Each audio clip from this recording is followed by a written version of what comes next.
Let's see. Did you point me in? Yeah. I wasn't paying attention at all. Okay, here we go. Cheers, everybody. Welcome to Sips and Scripts, the podcast that brings together the best of both worlds, cocktails and movies. We'll dive into We'll dive into an all-time favorite movie and explore the latest releases and pair it with a delicious cocktail while we share our thoughts, opinions, and some fascinating behind-the-scenes trivia. My name's Terrell Bernard, and be watching the movie sometimes. He do be watching the movie sometimes. Sometimes.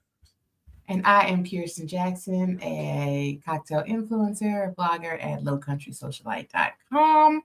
Welcome to our show. Yeah, welcome.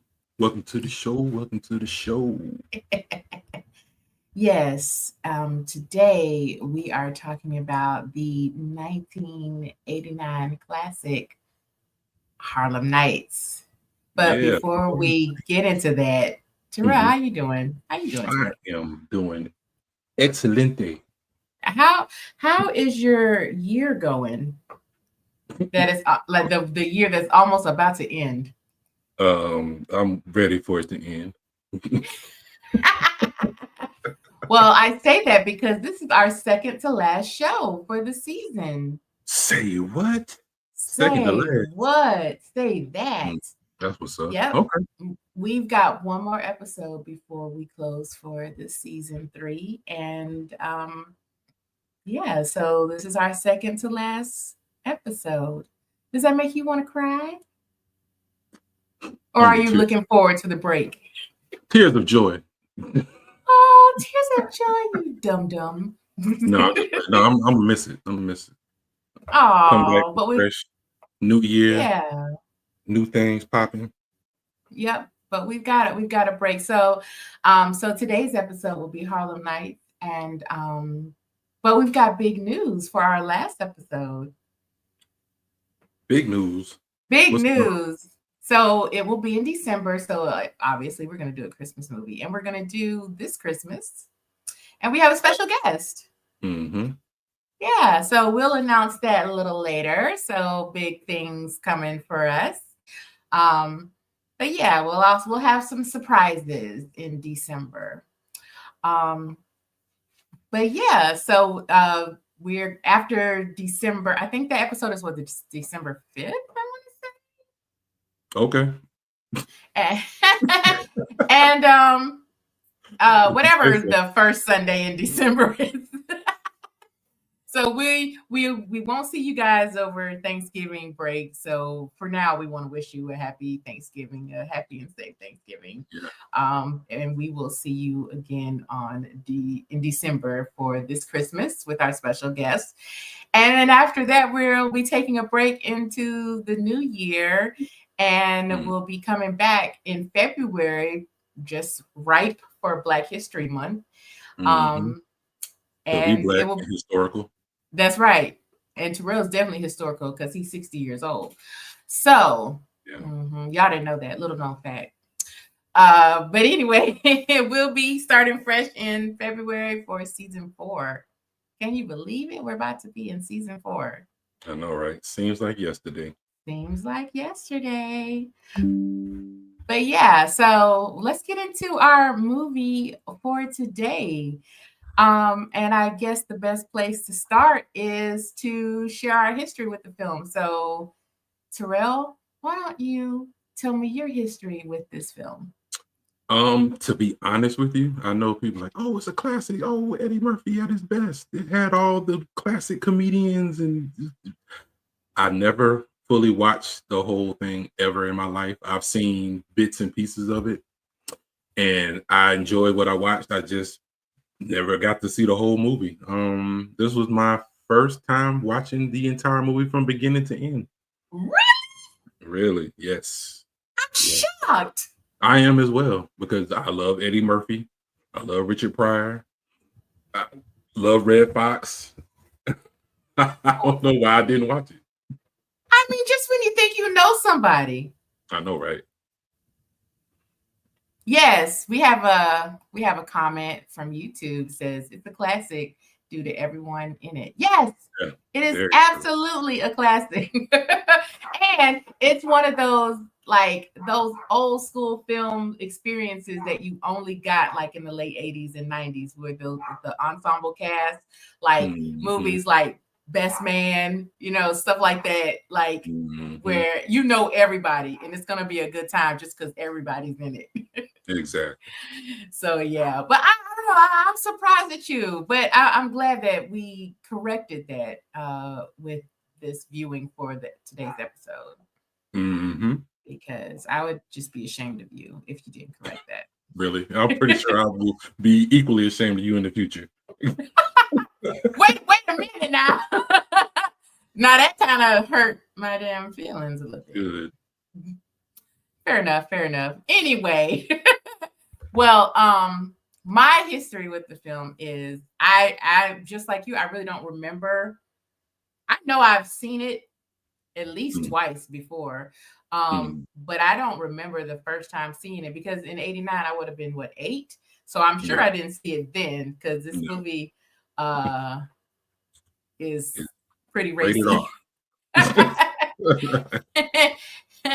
you know, it's not even that racy, but it's like a lot of cussing and a lot of dialogue that's like, you know, with a lot of cussing and stuff. But that's pretty much it. Like there weren't a lot of sex scenes and all that stuff, but yeah, so I know that I saw it at least twice before, but I hadn't seen it in a long time until I, you know, just like prepared to view it for this episode. But I one thing that I do remember is that I remember looking at the film and just looking at how beautiful it was.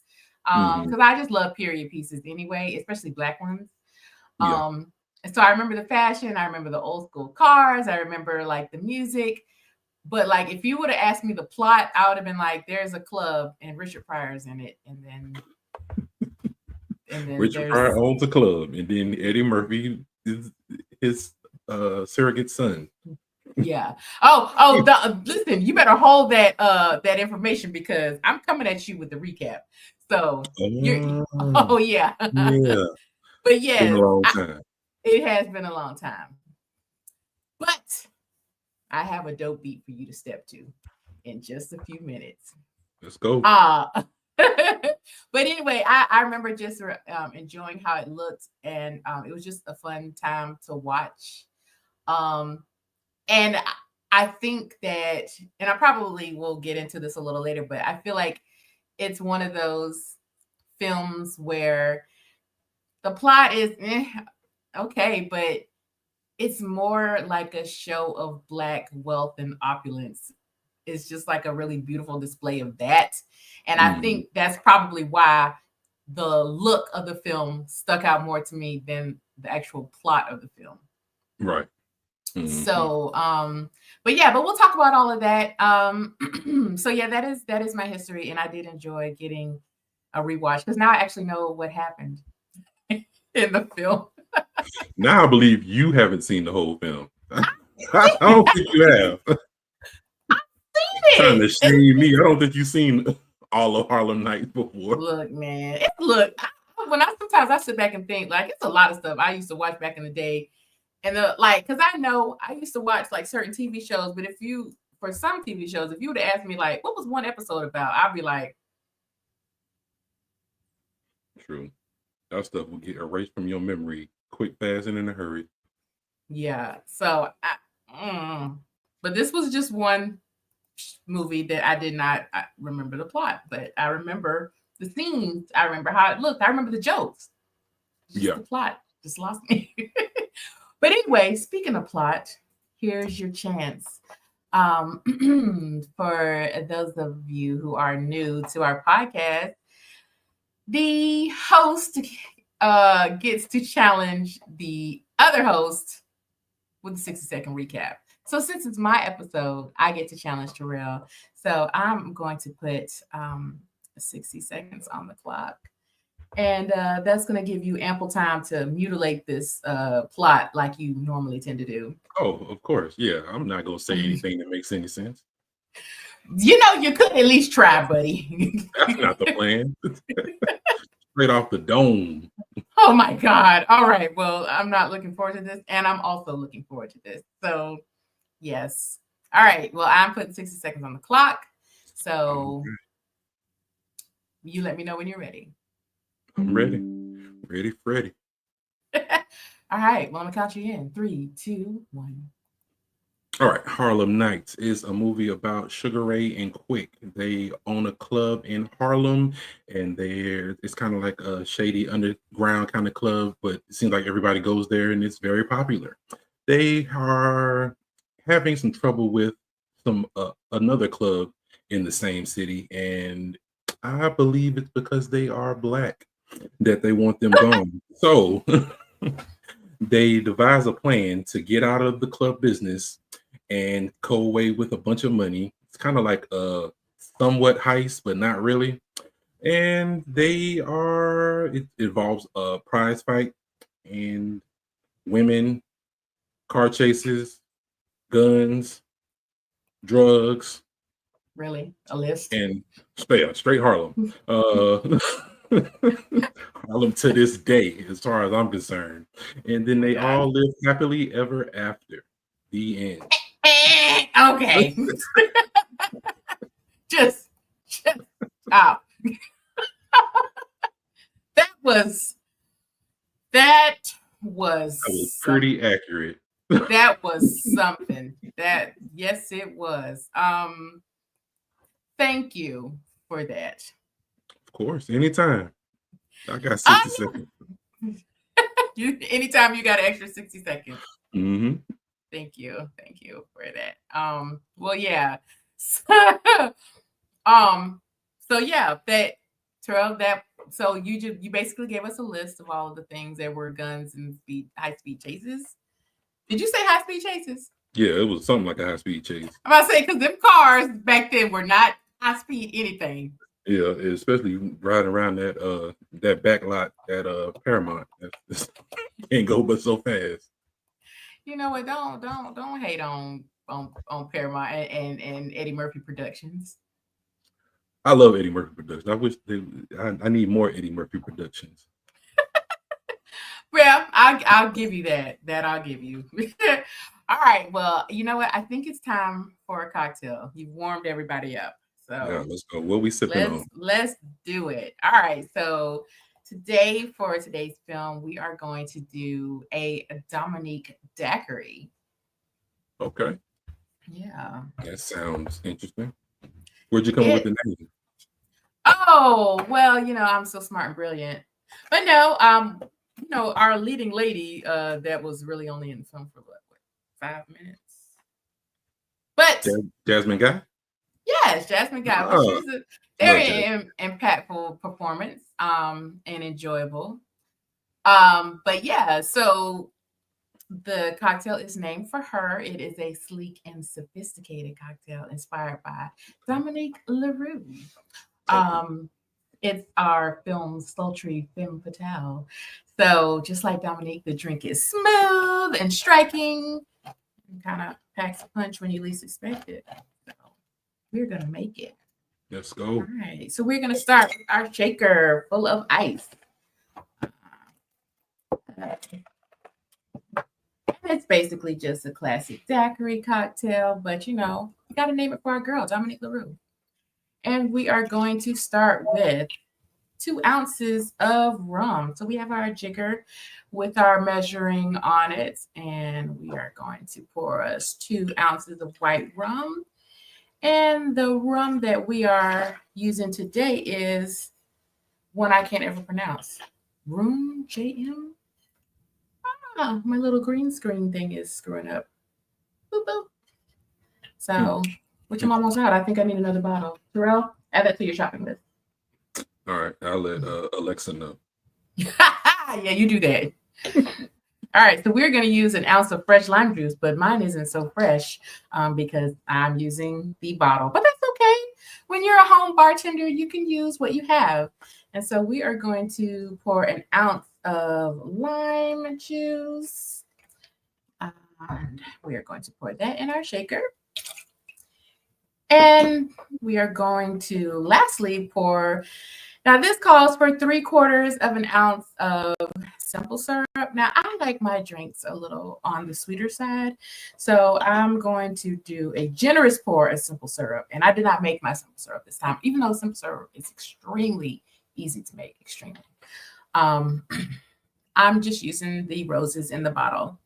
So I'm going to do a full ounce because I like my drink sweet, like I said. So we're going to do that and pour it in our shaker. And then we are going to put our top on our shaker and close up all my other stuff before I knock it off of the table because I'm clumsy like that. And we are going to give it a shake. So, let this get nice and chill. Then we're going to dilute it with our ice. And because this is a what film year can you set in? Yeah. Look, wait. I think it was early 30s. Okay. So because he quick called out a year. I think he's like, I ain't been beat up since 1911. I think it was like okay. I thought he said 21, but it might have been 11. Something, I don't know, but I remember that. So we're just gonna use a coupe glass because one, I love coupe glasses, and this is like typical cocktail glass in that time period. So we are going to shake and then strain into our coupe glass. And it makes us a nice little cocktail. And my ready steady on deck, my dehydrated lime slice on top. So here we have our Dominique Daiquiri. And it's very good. Cheers. Cheers. That's what's up. So now that we have our cocktail, we can get into this movie. All right. Yes. All right. So our film, Harlem Nights, released in November of 1989. Like I said, I was about 8 years old. It is a crime comedy drama. Mm-hmm. Yes, that's a mouthful, right? Crime comedy drama.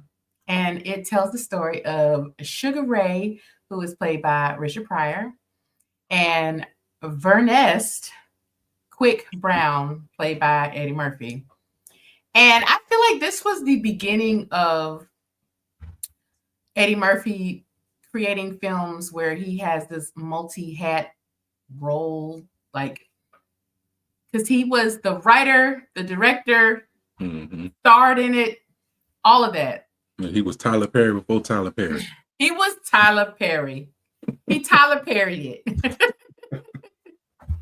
Yes, but much better than Tyler Perry would have. But anyway, so yes, but they are a team that runs a nightclub in the late 1930s, like right smack dab in Prohibition. And they are in Harlem. And it is like a Black Harlem Renaissance kind of time. Mm-hmm. And so, just like Terrell mentioned in his wonderful 60-second recap, they have to contend with gangsters and police officials. And yeah, and it's a good time. It is a good time. And so, like I said, it was starred, it was written, directed by Eddie Murphy. And this film, like, I talked about it being an ensemble cast, but like, sitting there while I was watching it, like, man, so many of these stars have passed. It was like so good to see them again. Yes. It was like family reunion from the great beyond. It was great. But yeah, it was a very good time. Like, I was sitting there thinking about all of the people in it who had passed, like Charlie Murphy and Robin Harris and Thomas Ford. Yes, yes. Tommy from Martin, yes. Mm-hmm. And Michael Lerner, who played what was the gangster that was with Dominique La Rue? Was he Bugsy? What was Bugsy, he? yeah, Bugsy Calhoun. Yeah. He has passed. Red Fox, Mm-hmm. uh like Della Reese. Mm-hmm. So many people who like were in this film and that are no longer with us. And it was just really good to see them on screen again. And then there was like also a lot of scenes that I remember, Yeah. but I didn't remember that they came from this film. Mm-hmm. Like, and one in particular was when they were shooting craps in the beginning, he was like, "Come on, Six, with your funky ass. I've been waiting on you all night." I heard that. Yeah, so we have a comment on Instagram. Yes, especially Della Reese. Especially Della Reese. Touched by an angel. I love Della Reese. She was hilarious in this film to me. And Yes, she was. I thought it was so sweet how she was so tough, but she was like really endearing, and even like getting her pinky toe shot off. She still loved quick, and that was so sweet. But yeah, a lot of like legendary scenes in this film that like were probably bigger than the film itself. Mm-hmm. Like the pinky toe scene, everybody knows about shooting your pinky toe off. Like, Yeah. Mm-hmm. I'm Yeah, sure people know about that who don't even like, I they've don't know, seen probably it, like, pay yeah, attention like to movies kids. like that. Yeah.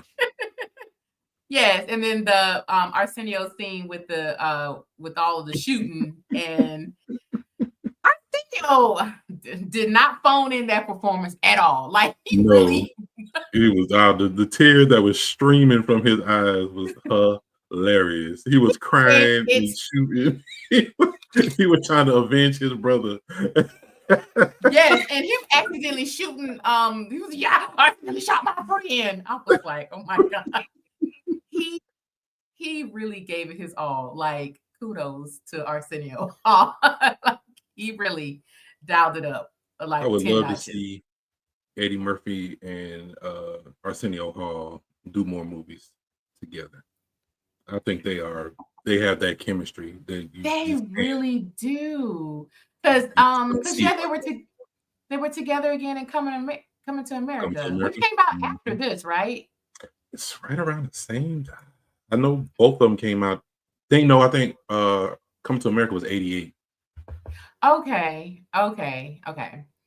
Because I was reading like that Eddie Murphy said he'd always wanted to do like a period piece. And Mhm. so this was his, I guess, his homage to that time period. But what did you I have a question for you, and I'm gonna Yeah. answer it and then throw it to you. All right. What did you think about the script of this film?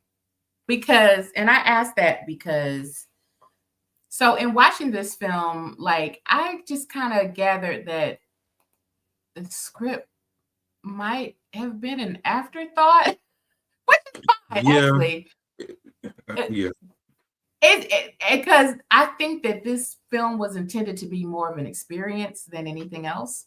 Mhm. Um, because there were some lines that I feel like it to me, and I wasn't there, but it felt like Eddie Murphy probably wrote the script and wrote everybody else's lines but his.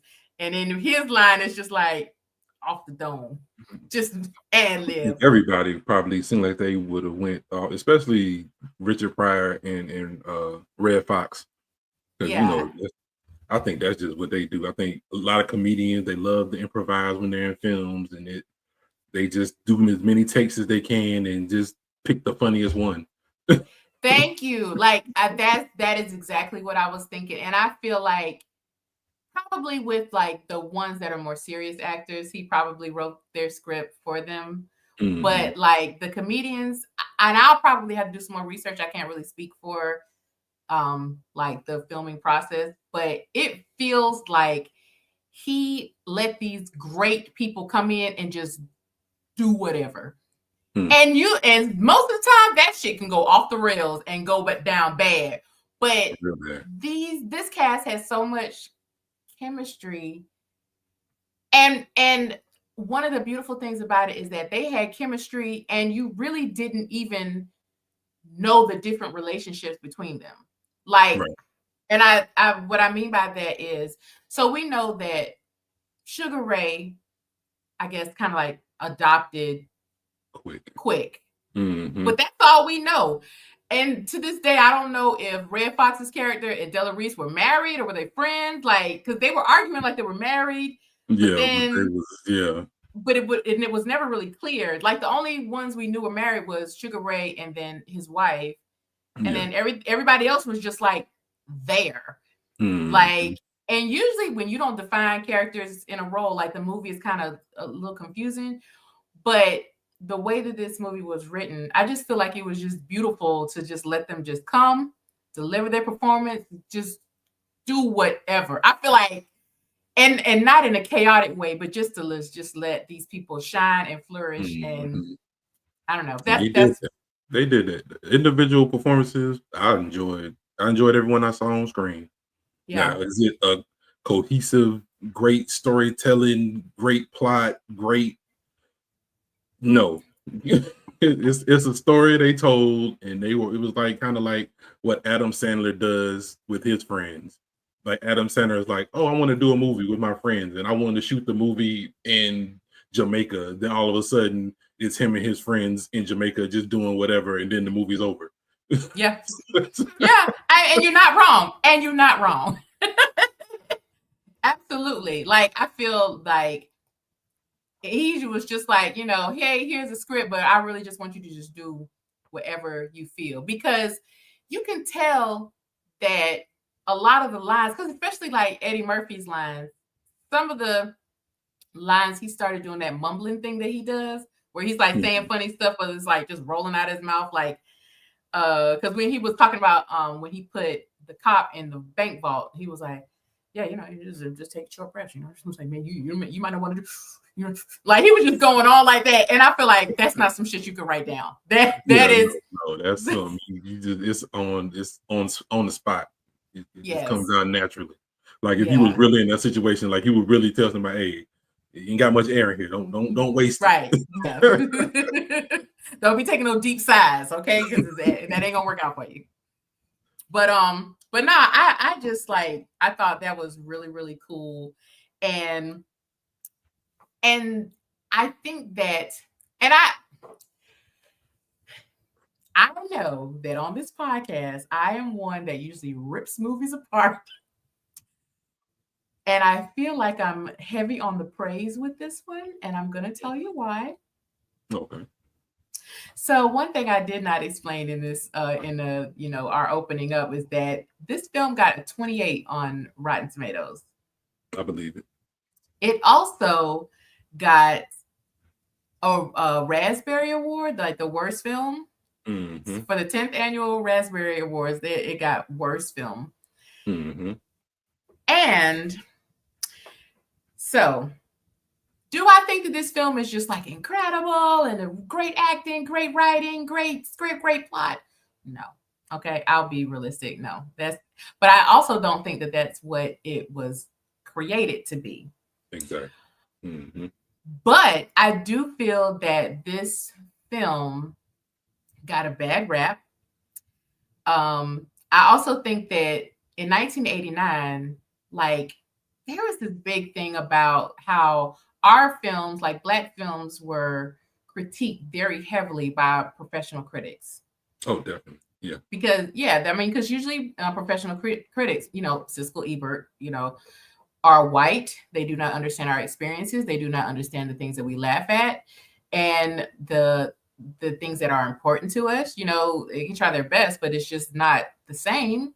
Yeah. But I think films like this were given a bad rap. They were heavily critiqued because, interestingly enough, on Rotten Tomatoes, the critic score is 28%, but the audience score is 80%.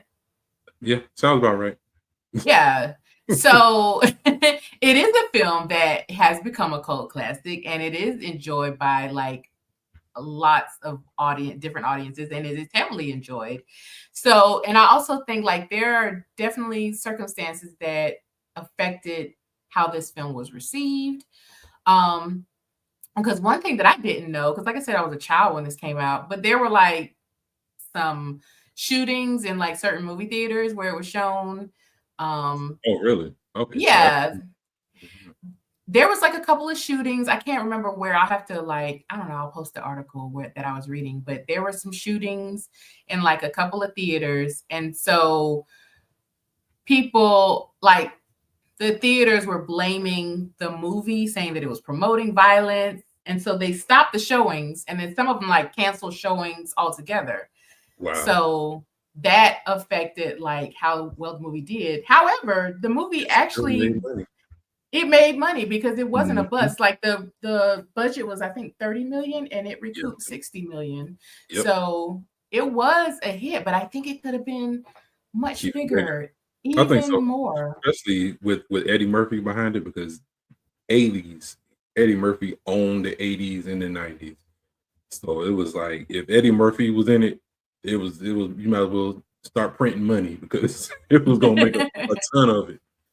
Absolutely. Like Eddie Murphy was the king of the late 80s and early 90s. He really was. So, but yeah, so there were like certain circumstances that really affected how this film was received. And so, but yeah, as I was reading this stuff, I was like, wow, I didn't even realize all of this stuff was going on. I didn't think like at one point there was even a riot. Like they stopped the film and then there was like an hour-long riot because people were so angry because they stopped like right in the middle of the showing because there was like some kind of violent episode that happened. Oh, wow. So, but yeah, so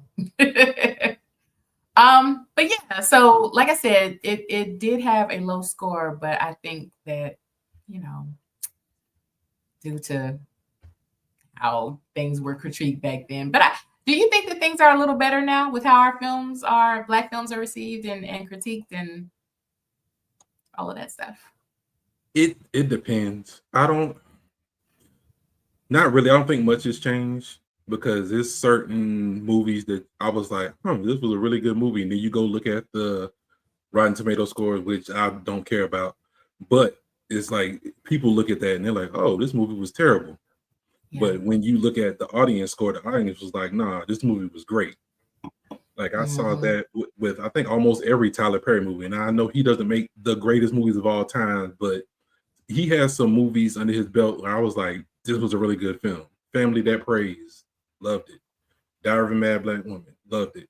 And it was like they still get those low critic scores, but like audiences, people who actually go watch the film, pay money to see the film, rent the film, purchase the film, they love it. So it's like it's still that disconnect even today with Black films and the critics. Yeah, totally agree. I think that there has been some growth as far as like with critics, but not nearly enough as there needs to be.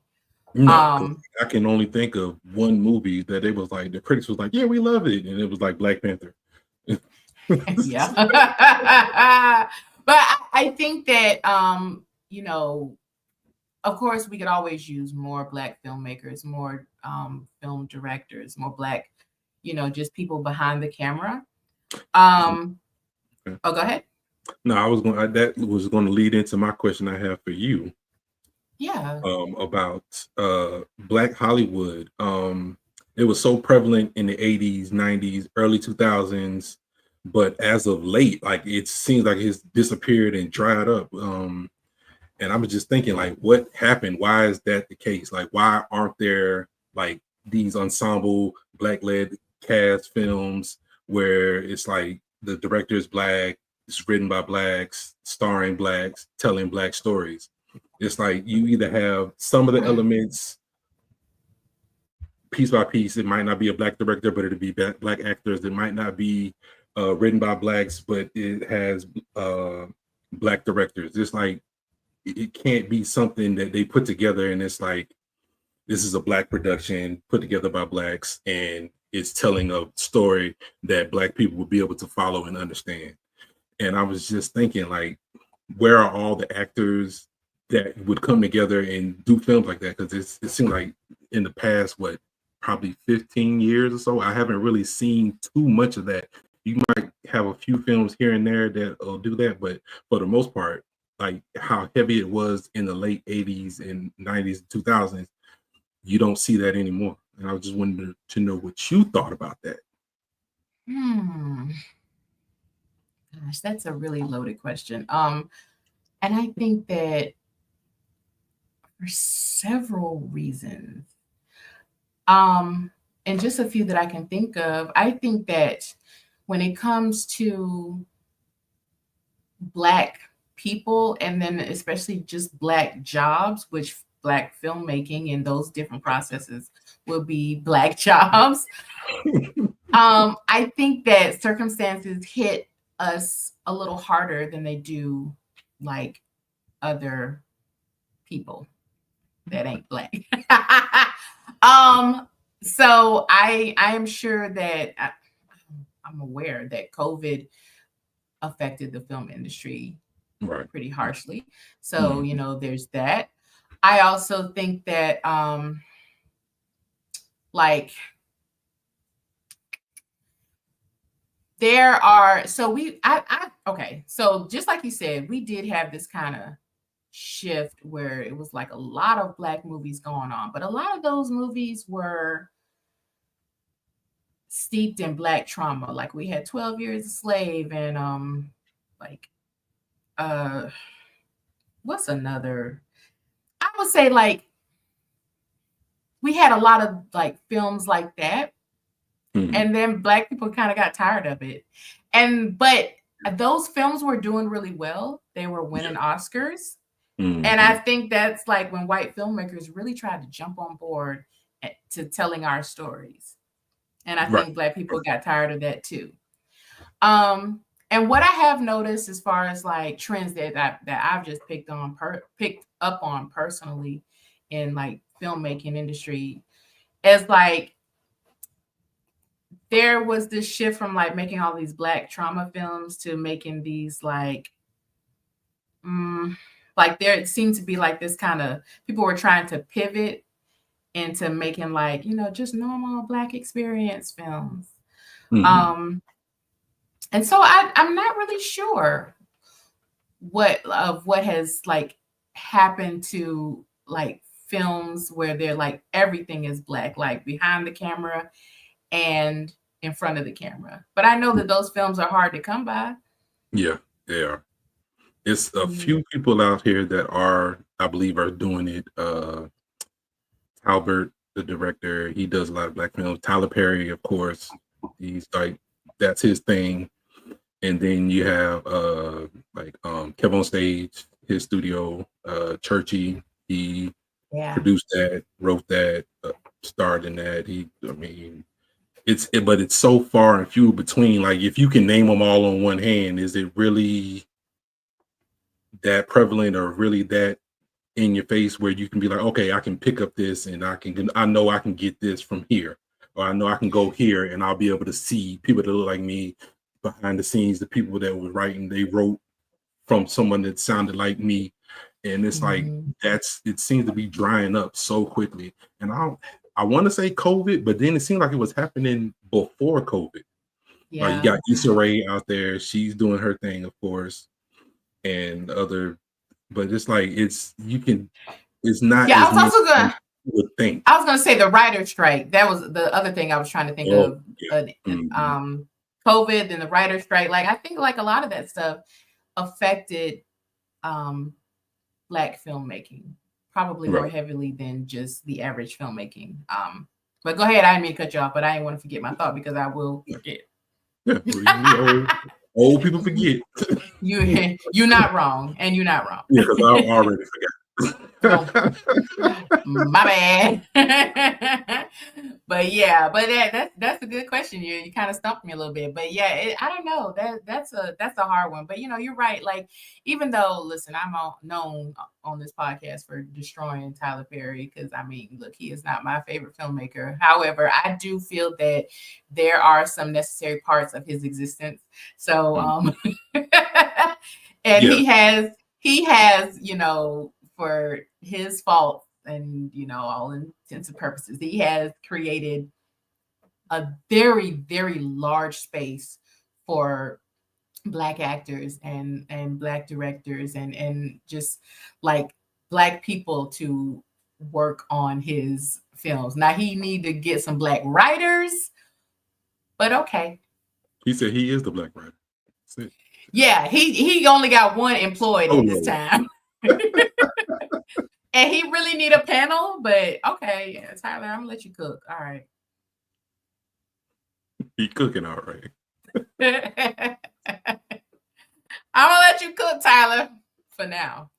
But yeah, no, you're absolutely right. It does seem like that has dried up. Because like when I was talking about, those trauma pieces, like, do you remember the sitcom? Not sitcom, it's not sitcom, but the show Them by that Lena Waithe. Lena Waithe. I didn't. I wasn't. I was already checked out by then. I didn't care to even watch it. I was like, no, I'm good. So I did watch it. And it is now, like, earlier this year, it just had a season 2. Which I don't think did as well as season 1. And season 1, I don't think did that well either. But I don't know. I need to look at the reception of that. But that show is like, it is Black trauma to the 10th power cubed. Oh wow. Yes, it is. Yeah, I saw the preview and I was like, I might be interested. But then I was like, when it came out, I was like, I'm no longer interested. I'm over it. And listen, you know what? One thing that I really feel about that, it could be because she got a lot of backlash for creating that show. Yeah. Because of how much trauma was in that. And I strongly believe, and I stand firm on my belief that if she would have created that show maybe 3 years earlier, it would have been well received, because that would have been during a time where, it was angry America, like, and even though we're still kind of in that, because I mean, race relations isn't that much better, right. But it was, I feel like she created that show right on the back end of all those trauma movies, like 12 Years a Slave and Underground and all those like slavery movies that were really getting people fired up. And I just think she just created it a little too late because people were getting tired of it. And I think that show could have done a lot better. And that's just my thought. You have thoughts on that? I know you didn't watch it, but I've always felt that. Yeah, I think there's a time, and then once your time is over, then it's on to the next thing. And some people, they just get caught at the wrong place, wrong time. It was just a little too late, little after the fire burned out. And then here you come. Yeah. Like, look at me, guys. And everybody's like, nah, we all right. we looking at something else now. Yeah, because I mean, like that, because the show is actually, it's for what it is well done. And the story in it kind of runs like American Horror Story, like to where if you've ever watched any seasons of American Horror Story, the one thing that is like present in every season is that you usually don't know what the hell is going on until about the 7th or 8th episode. And that is done on purpose by Ryan Murphy. Like all of those episodes kind of come together once you start getting to the end of the show or end of the season. And that is actually kind of how that show is too, where it's like bits and pieces of trauma and like horror. and then around the end, you're like, okay, this makes sense. So I think it was well done. Mm-hmm. But I don't know. But this ain't an episode about them. But anyway, Right. I say that to say, Black filmmaking has definitely changed. But yeah, but back to Harlem Nights.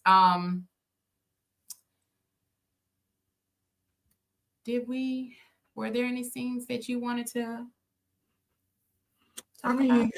It was just a collection of scenes. It was some funny stuff. It was definitely a comedy.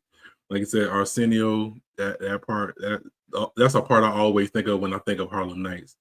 Yeah. And like it You know comes what? back on TikTok and on Instagram, people cutting that out and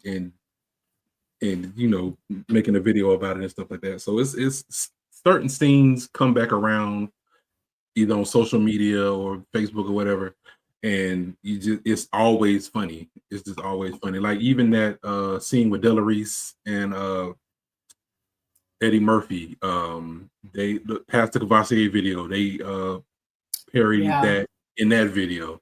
So it's like it's stuff that just going to be around. It's timeless after a while. You're like, okay.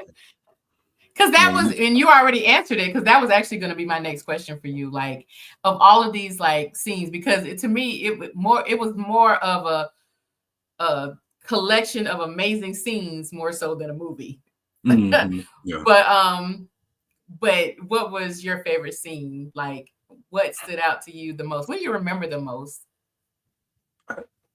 It would have to be our stop shooting that little shit. I was when because they got these Tommy guns and they trying, we gonna kill you quick, we gonna kill you. And here he comes. No, it was like a he killed all three of them. It's like, oh, okay. Well, that's just, oh man, just somebody like everybody like where did you even get that from? Like everybody has like you was like you forgot your gun, you forgot your Tommy gun in the back or something. Like he got out the car and picked the smallest gun. Dude. Yeah, that was an incredible scene. I think for my answer to this question, to me the scene that stood out the most was the sunshine scene with Layla Rashawn. Like when I think of Harlem Nights, that is the first thing I think about. Oh, really? Okay. Like, yeah, her, because he was so in love with her, and she was gorgeous. Like Layla Rashawn was that girl in the 90s. Like she was gorgeous. And him calling his wife like, look, hey, I ain't never coming home. Have a nice life, bro. Yeah, kids put your mom on the phone is crazy. You ain't gonna say bye to your kids. You just go tell your wife, I'm never coming home. Like that was nasty work, boy. Like, I think I did the right thing. He was like, it's so funny because like all these years, I always felt sorry for him because I was like, he don't even know that he's being played. But now, like as an adult, I'm like, he was gonna leave his wife and kids, like, and didn't even go and pack nothing, or he was gonna go with no clothes, nothing. He was gone. Nose was wide open. He wasn't even gonna tell them babies bye. He was just, I ain't never coming home. But I think of that all of the time, and it's so funny. Like they call her Sunshine, and then her in the yellow dress. Like it was just perfect. It was just wonderful. Yeah. And and then when I watched it, to prepare for this episode, I was like, she looked so obnoxious, like sitting in that club, like, and then the way she walked up, I was like, going on here? Like the way she like walked up to him, like what's happening? But Layla, she delivered that role too, and I think she did an amazing job. I think like everybody did. Yeah, everybody. Did you see Robin Harris in this film? All this time I did not know, or I did not remember that Robin Harris was in this film. Yeah, I was like, okay, yeah, he's in it, and the other comedian, is it light skinned comedian? He used to be on Comic View. I cannot think of his name. His name is escaping me, but he was a light skinned comedian. He'd be on Comic View. I think during like the earlier seasons of Comic View, and he was a comedian, but he didn't do a set. He was like the bartender or something like that. Okay. I'm looking. Huh? And he was in it. Then I was like, oh, Charlie Murphy's in it. Because at first I couldn't recognize Charlie Murphy, because Charlie Murphy looked different than he did like when he was on the Chappelle Show. So it was like, oh, okay, yeah, that's Charlie Murphy. He looked very different. And I will be honest, like, I don't know about anybody else, but I really did not know who Charlie Murphy was until the Chappelle Show. Like, It was like when he got on Chappelle's show, that's when everybody was like, oh, this guy's funny. Oh, he's also Eddie Murphy's older brother. Mm-hmm. And so when this movie came out, I didn't know who that was. But then when I saw it, I was like, oh, Murphy was in this movie. I didn't know that. Yeah. Okay. Mm-hmm.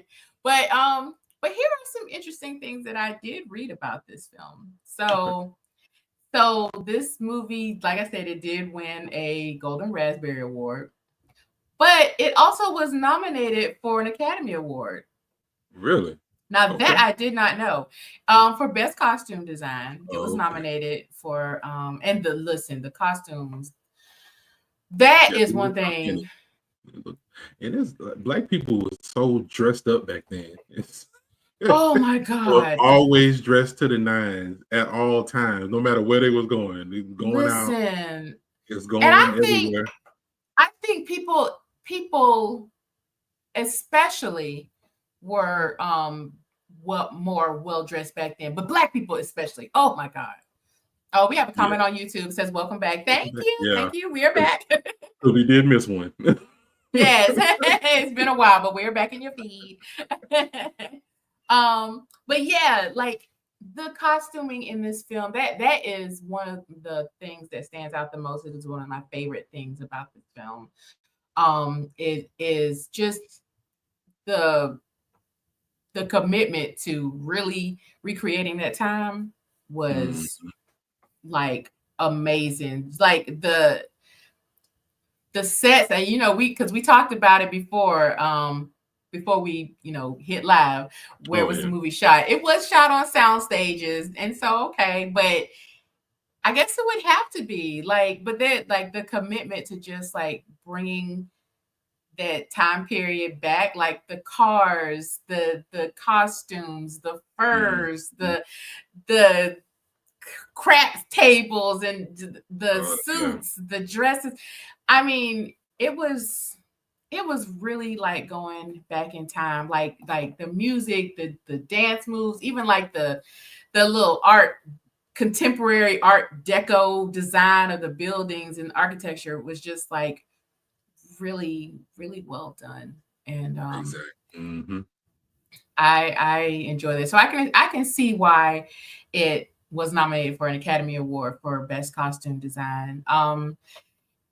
So then it also was nominated for a Golden Raspberry for Worst Director for Eddie Murphy.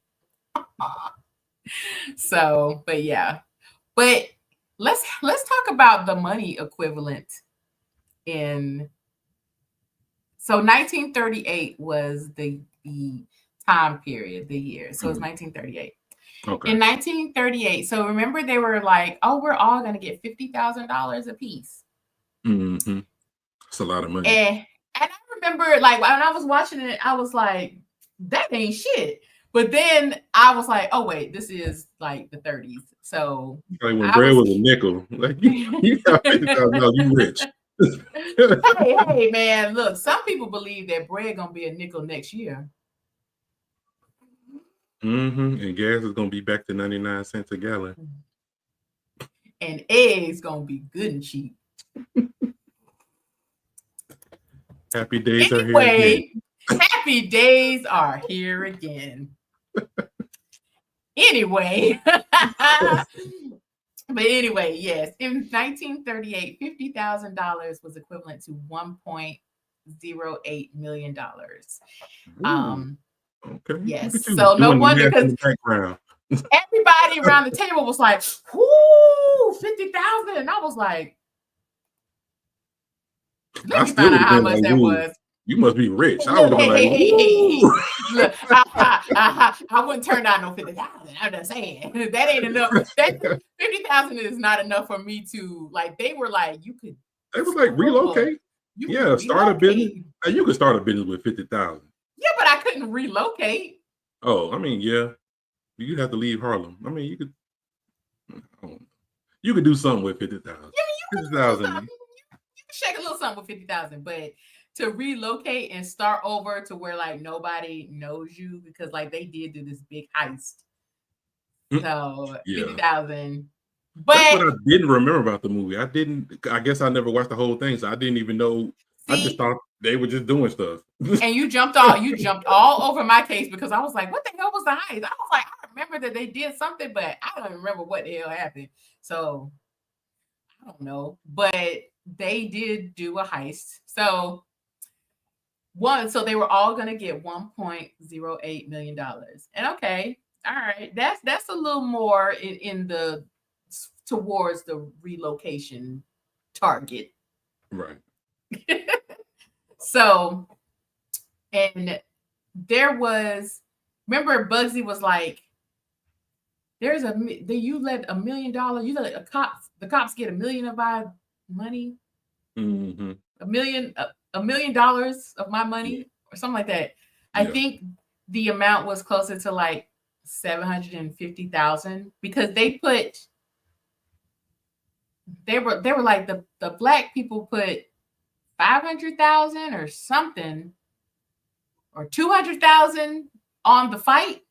Remember that? Oh yeah, yeah. Mm-hmm. And then they were like, okay, well, put money. So my guess is 750,000. So that would have been equivalent to 16.2 million. Oh wow.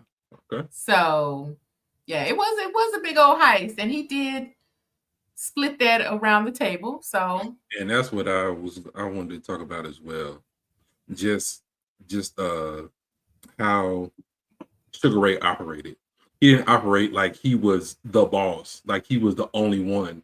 He reached yeah, across the table to everyone. He made sure everybody had something. If you worked for him, you was well taken care of. He took care of his people. He took care of the people that came to patronize him. And that seems like it's so far and few in between nowadays. Like that just doesn't happen. You don't find employers looking out for their employees, or businesses looking out for their customers and stuff like that. It's like every man for themselves. If you can't get it, oh well, you should have got it yeah, when you could. It's like it was so yeah, refreshing to even see something like that going on. He was like, because most people were like, yeah, we're gonna relocate. He was like, yeah, we about to get up out of here. I don't know what y'all gonna do, but I'm gone. I'm gonna take yeah, what I can get and I'm gonna relocate. But he was like, nah, we gonna do this. I'll make sure everybody's good. We're gonna get everything straight, and then we're gonna disband, because these people are not gonna stop. The police are not gonna stop. They're gonna try to shut us down every chance they get. So it's over. But before we go, everybody, let's get paid one last time. He operated with so much integrity, and I was like, Mm-hmm. yeah, that was something that I did not really pick up on like first viewing. I mean, like I said, I was young, Right. but that, I'm glad you brought that up, because that was definitely so obvious in this viewing, like how well he took care of his people, like even down to the prostitutes, which usually are in back of the house. When we look at like films like this Yeah. kind of film, they're back of the house, and nobody really, as long as they're looking pretty and smelling good, then that's all that you need. But it was like he had people that he trusted, and it was almost like parallel to how Eddie Murphy had everyone in this film. Like he had these trusted actors and comedians. Come in, do your thing. Like Richard Pryor's character, Sugar Ray, he had these people, and he let them take care of their parts, Yeah. and that was that. And then all together, he took care of them. And like that scene when he bailed all of those people out of jail. Yeah. Mm-hmm. Yeah. Man. That was some stand-up guy type of shit right there. That was great. Oh, well, yeah. Tell her how much the bail is so we can run out of here. Yeah. He tossed the money on the desk. I said, you know what? Everybody home in limousines. Hey. With a box of candy and a note. I said, now you know what? And then you know what's another thing is I was like, God, how young was I when I watched this damn film? Maybe I was younger than I remember because I picked up on the fact that it was behind a candy store. I knew it was like a hidden speakeasy kind of thing, but I didn't see that it was behind a candy store. Oh, so he really did you pick that up on that too? I did not.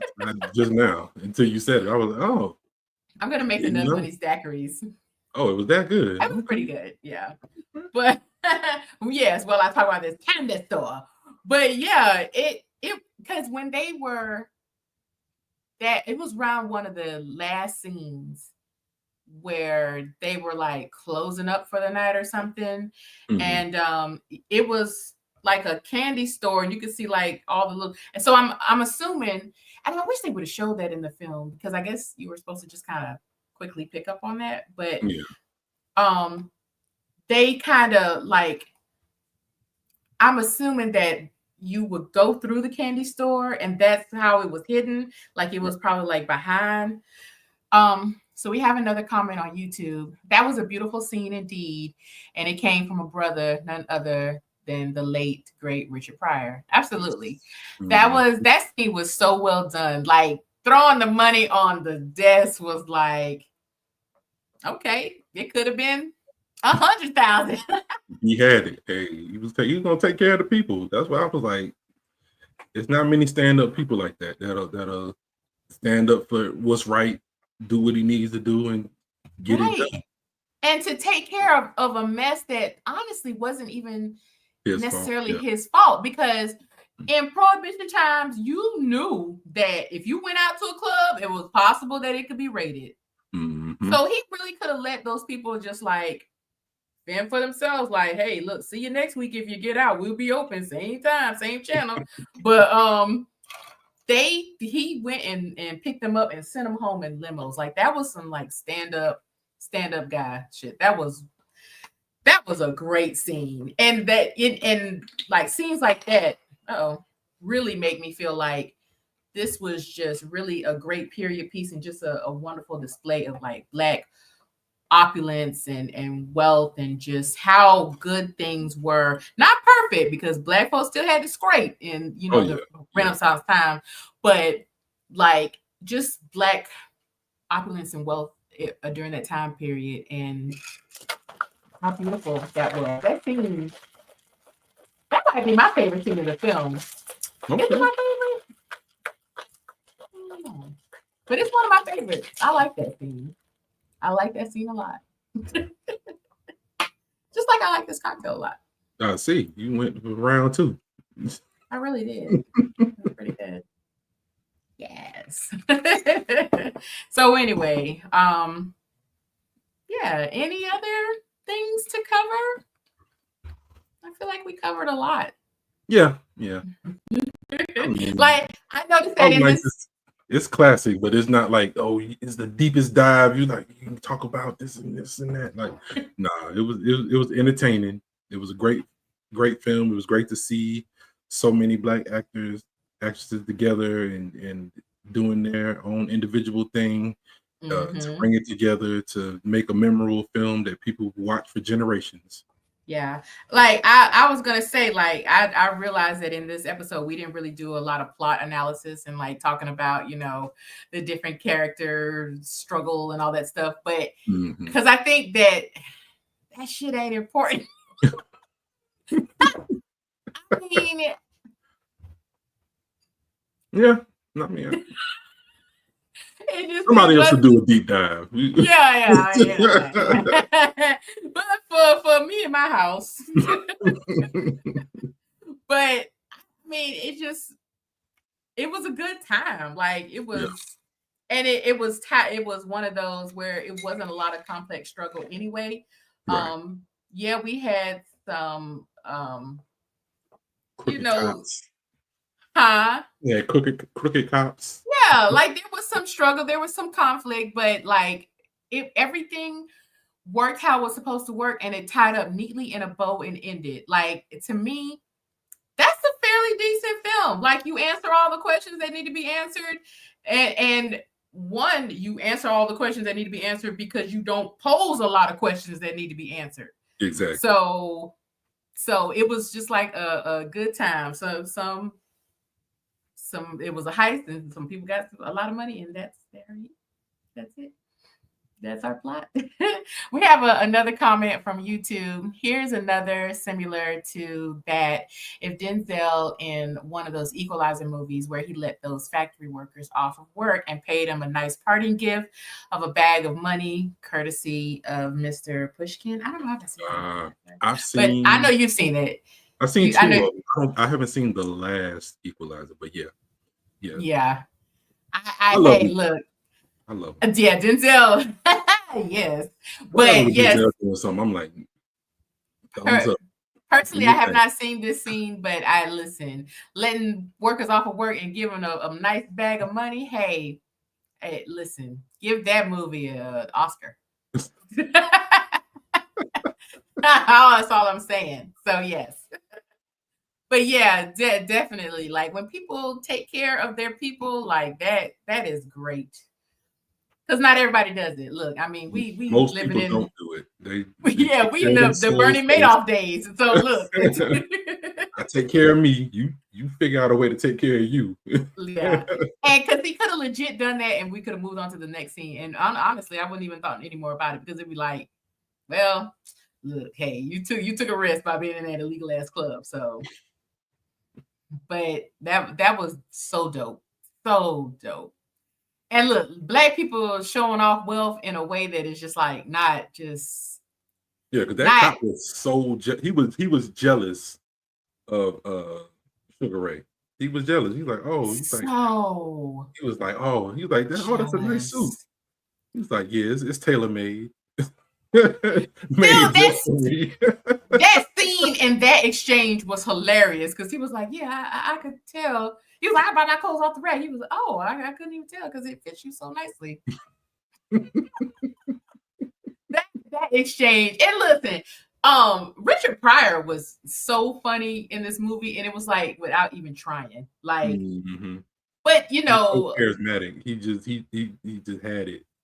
He just had it. It was just, if it was Richard Pryor, you knew he was gonna bring it. Like I've never been like, oh man, I saw Richard Pryor in this movie, or I watched this stand-up special by Richard Pryor and I was disappointed. Like you can go back to Pryor decades from now and it's still just as funny as it was when he said it years and years and years ago. So yes, and relevant. Like this movie did appear like an extension of his like stand-up. He like the way he could just deliver, and like his storytelling is just unmatched. I feel like, I don't know, I'm trying to think of like a comedian that has like such rich storytelling as a part of their stand-up like that. I think Bernie Mac can tell. Okay, yeah.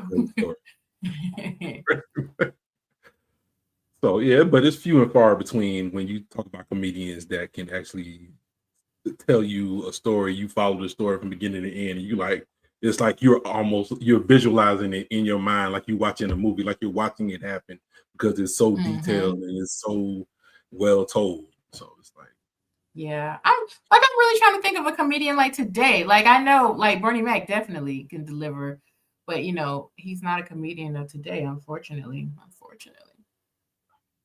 But yeah, I don't know. I'm sure it's somebody out there that can, but I'll have to think about that. Yeah. Well, but yeah. Anyway, so did we anything else? No, I think we touched on a lot of things. We talked about a lot of things. Look at that beautiful Dominique La Rue in your background. Jasmine Guy was that girl. Like, yes, Jasmine Guy, Layla Rashawn in this film, like just even I can't remember her name, that played Richard Pryor's wife, who played the daughter on the Jeffersons. Oh, that's who that was? Mm-hmm. Oh. Yes. And she was, and it's so cool how they got an it girl of that day too, to like play his wife. Mm-hmm. And it was like the casting, like, just was fucking great in this movie. But yeah, so I guess we can move on into best, worst, weirdest. So this is the portion of our show where we, wrap up the film by each of us sharing the best, worst, and weirdest part of the film. So, Terrell, I'm going to throw it to you. Show them how it's done. Surprise, surprise. All right, let's see. So the best part of this film was all the Black excellence that was in front of my face for about 2 hours. Thoroughly enjoyed that. Casting was great. Everybody did what they were supposed to do, and they made it a great movie. Let's see, best, worst part of the film was, I guess you would have to say that it wasn't really a plot to the film, but you really didn't need one. It needed to be that in depth. It was something quick. Like I said, it seemed like it was a buddy project. Eddie Murphy getting together with fellow comedians and putting together a nice little movie for them to do together. And like I said, it's timeless. You'll always remember it. People generations from now will still be watching it. So, and the weirdest part of the film was, I can't think of anything that was too weird. I was like, weirdest part, I'm just gonna make up one. The boxer. That boxer. It's like he got hit one too many times. His stuttering was out of control. Dude, it was out fucking rageous. Like, and listen, no disrespect, no shade to anyone who stutters, but like,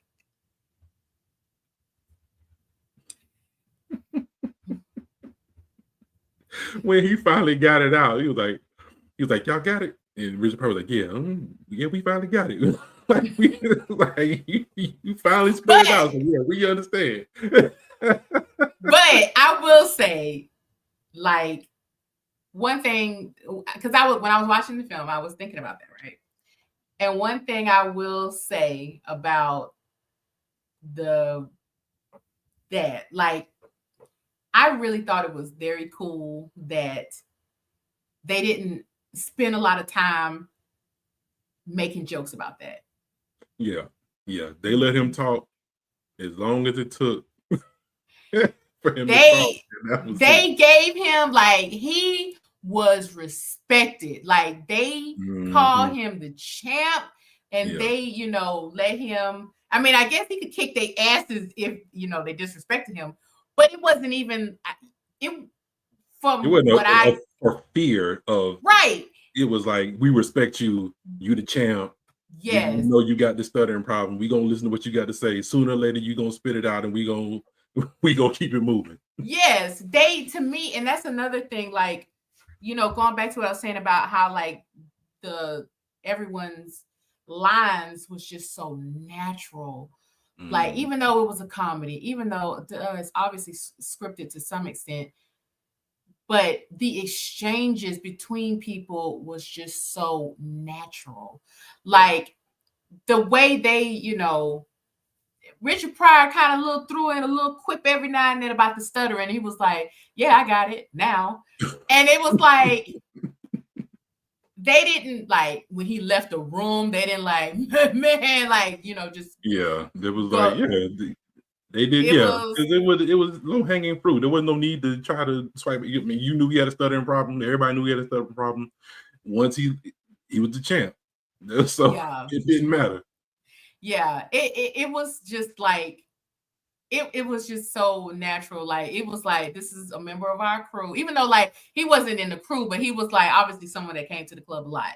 So he was like, "This is a member of our crew. Yeah, he got a southern problem. Yeah, we giggle at it a little bit, but he's one of our people. We take care of him. He take care of us. We love him. He love us." It was just so natural. Like I felt, and like so we got a comment from YouTube. Everyone was dying laughing in the movies back then. I bet. I believe it. Because it was funny, especially like the things he was saying and trying to get out. But yeah, like just the exchanges between like those like Richard Pryor and the boxer, and just like Red Foxx and Della Reese, like you could not tell me that they were not married in like real life. And I feel like that it was like what propelled them into doing that sitcom together. But the royal family? Royal Pains or Royal Family or something like that.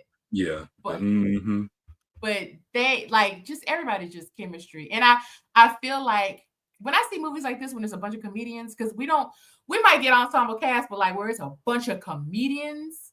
Yeah, you don't get that. You don't get that a lot. And I feel like this is us getting like a backseat view or behind the scene views of how like comedians really used to collaborate back in the day, especially like when they talk about their experiences at the Laugh Factory and like just like early budding comedians on the scene, and just like how Richard Pryor was a solidified great. Yeah. And he took like and worked with Eddie Murphy, and they worked like hand in hand. Like it was just beautiful. And like just to be in the room with all these greats, and you as a young budding comedian, like she was great. I love this movie. Yeah, it was. I didn't even realize how much I loved it until I started like really thinking about this episode. I see you. I do. What's your best, worst, and weirdest? My best, worst, weirdest. So, but like I said, I guess just going into what I just said, like the chemistry in the cast, like you can't tell me that this club was not still in operation after the movie ended, even though it blew up and all this. You cannot tell me that all these people did not like going to Harlem, going looking for it. Like, I'm headed to Harlem, see if I can go to the Reese. Thank you. Or that these people at least knew each other. Like the chemistry, the exchanges, it was just so natural to me. And so that's going to be the best, just along with just having this cast of like funny people, just a whole cast of funny people. The worst for me, and it's honestly not even a worst because it's typical of that time period, but it was like, oh, okay, so we are gonna have some little racist things in here. We was like, yeah, the niggas is doing this, and the niggers are. It was like, and we're gonna get rid of these jigs, calling them jigs. Yeah, when they were calling them jigs, I was like, I ain't heard that one too much, but it sounds ultra racist. It did. Yes, it was not racist light. It was ultra. Yes. So I was like, okay, but I was like, I did not remember that watching it as a young person, but I was like, okay. I was like, but I will say, gosh, this was weird, but it wasn't weird for the film. It was just like a weird character thing. Like having that cop be so outwardly jealous of this black man. I mean, it made sense because like, how dare you walk around showing off your wealth? But it was like, exactly, your nice house and your nice suit. Yeah, he was so jealous of this man. So we had a comment that says, yes, that's 60s and early 70s terminology. Yeah, I guess like honky. That is not honky. I heard that. I heard that. People say that like relatively recently, and it's hilarious because it's just such a funny word. But and Jefferson's in the 80s. Yeah, that So but so that would be my weirdest, just like him, and then him not only being jealous but also showing that he was jealous. He was like, I live in a hovel and you live in a like, dude, get yourself a grip. Like, relax. You wanted to be a civil servant. So get the So serving. And so, you on the take. Like you should have some stuff. Like thank you. That was another weird aspect. Cause I was like, dude, how are you dirty, but you still broke? Like, you look, find a struggle. Cause what are you doing? I know, right? I'm gonna lose my job for nothing. What are you doing? You, first of all, if you want to hobble, that's because your ass chose to be there. Exactly. Why are you still broke? Why? But you look, that was a little weird. But hey, anyway, all right. Well, let's open up happy hour. I got my drink. But Terrell, before I share my drink with somebody, what character would you have a drink with? This is the portion of our podcast where we choose a character from the film to just get further information from. Who would you share a drink with? With my fellow blind craps dealer, Benny Snake Eyes Wilson, Red Fox. Just like Red Fox. I love Red Fox. And we would definitely have a drink together. And I'd be like, hey, you got your glasses? Yes. Okay. All right. Well, I would have a drink with Della Reese's character. What was her name? Vera. Was it Vera? Della Reese. Yep, Vera Walker. Okay. Yes. I just, like I said in the beginning, she was so mean and hard, but it was like it came from a motherly type of thing, and I bet she took good care of those girls. Like I bet she was like the best den mother, I guess you could call her, to those girls. And even though like she fought with those guys, it came from a I love you kind of place, and I felt like that. I don't know, shit like that feels like a warm hug when I see it on screen, like because that is how Black big mamas are, and like, because look, some of the women in our family, they whooped our asses. Yeah, But some whip more than others. Yeah, you got your ass whooped more than me, okay? And you always tell me that. But I got plenty of ass whoopings too. If you say so. I did. But yeah, we never felt like, it wasn't because they like didn't love us. Maybe they loved us a little too hard. But but yeah, that I don't know, like characters like that just warm my heart.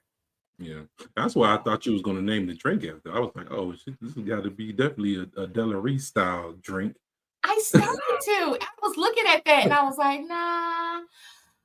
I was like, I haven't done a rum cocktail in a long time, so I was like, I'm gonna do that. But yeah, but yeah, I loved that. I loved her character. So yeah, well, Terrell, why don't you share with everybody what you're binge watching now? Binge watching. I'm still watching From. That's still my show for right now. It's still is the season still in swing or yeah? Okay, what episode is it on? Episode 9 came out today. Yeah, episode 9 came out today. Oh, I would love to watch, but someone told me when I asked them for their Do you not have Amazon Prime? They told me to go to hell. And they told me to go directly to hell. That's crazy. I believe I know that person that told you to do that. I believe that they I believe you do. Totally believe that you should. Yeah. And I don't know what I was planning to do was a little niggerish. But get a free trial. I get a free trial. Look, I done already had free trials. Like, you better get you another Gmail. Like, I don't know who this person is, but I need my free trial. Well, I thought about it, but I was like, you know what? I'm gonna wait until the season ends, and then I'm gonna do that because I feel like I need to rewatch the first and second season, because I don't remember much of what happened, and it's one of them shows where you can get confused as hell if you get off track. So, and I know if I just start on season 3, I'm gonna be like, I don't know what Efu doing. So, but yeah, is that all you watching? Are you binging anything else? I think that's it. I've been watching NBA Basketball back in season. Watched Georgia Southern lose yesterday, unfortunately. 28-20. Come on, Southern. Let's go. Wow. I have never seen a Georgia Southern game of any description. And I went to Georgia Southern. And so there's that. Thing is, they make you pay for the games, especially when you go. I don't understand. Well, that sounds like I need my money back. Because I can go none of that. They make you pay for tickets. That's why they got student tickets. You just show them your ID. You're supposed What to is get this? it for free. Thank you for telling me. Georgia Southern owed me some money. Yeah, right. They call that a donation. You ain't lying. And they got plenty of my donation over the years. But yeah, I as far as me, I am binging. Don't laugh at me. I'm watching Gossip Girl.